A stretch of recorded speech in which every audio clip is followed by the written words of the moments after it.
My anxiety is the captain of the pirate ship, his left hooked arm digging into my spine as I am forced to walk the plank. The other pirates cheering louder and louder with each step I take. When I reach the end of the plank though, I can filter out all the noise. Or maybe all the good-for-nothing pirates know that their job is done. Nobody can return after going that far down the plank. Once I was there, I could only hear the ocean, the violent crashing of the waves,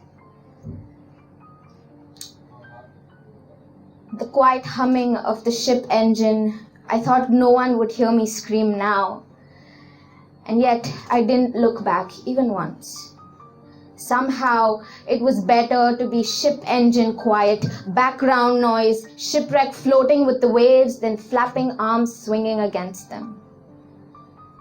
I knew once my body plunges into the ocean, there will be silence.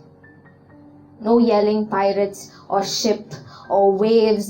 The dense water will plug my ears. I will open my eyes to see that my words only make bubbles and dissipate. Nobody to hear the silent screams. Then I will be a soldier in attention, sink to the bottom, waiting for it to end, and it will end. Sometimes we all want to go there. Know what the bottom would feel like? Will it be soft, sandy, hard, slimy? What other living things are down there? How are they still living? But we really don't need to know. Not until we know everything that is at the top.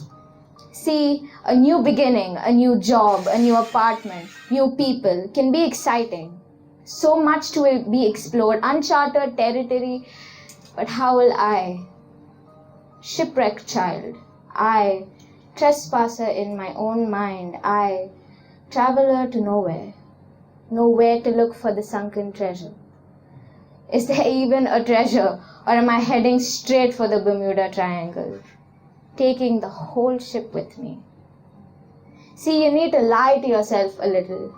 Fake it till you make it. Prepare for everything that could happen. Your boss and colleagues may hate you. It doesn't matter, because I hate me too. You do everything wrong, make so many mistakes that they mistook you for one too. You come in late every day, can't sleep in an empty apartment because there can only be one empty thing here, either the apartment or you. You have no friends. Just strangers on the street. Only a Netflix subscription to keep you company. You will get older. Your youth wasted. No dancing, no singing, no music, no real sound, just white noise. You cannot negotiate with terrorists, but I didn't even try. I could have said, "You're the captain of the ship, I know, but your navigation skills are lacking. Your men here need direction to the lost city. Let me be the janitor, the cook, the assistant. I can polish your hook. I will work my way up. The ship needs me. Only I know where the treasure is. Let me take the helm for a short while. Once you get there, you can throw me to the sharks. Leave me for dead on the island. I don't care." I could have told myself, what if I'm good at my job?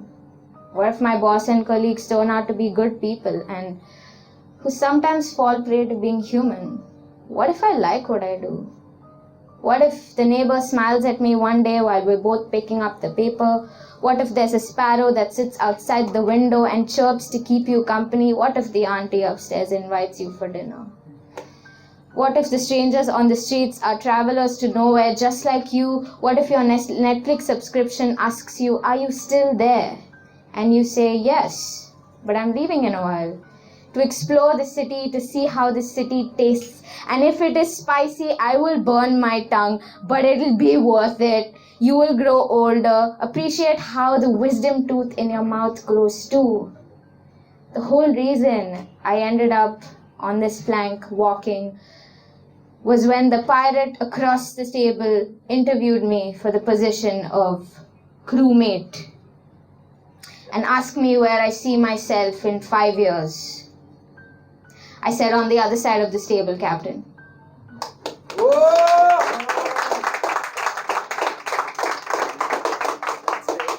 you. So I have another one, kind of depressing, more than this one.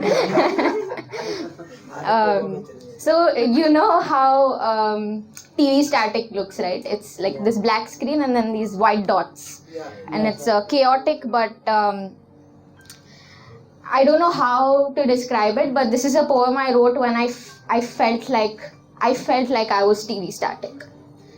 So this is called Sand Woman, because like the small particles of the sand is what my body was feeling like at that point. I was not high, side note. Okay.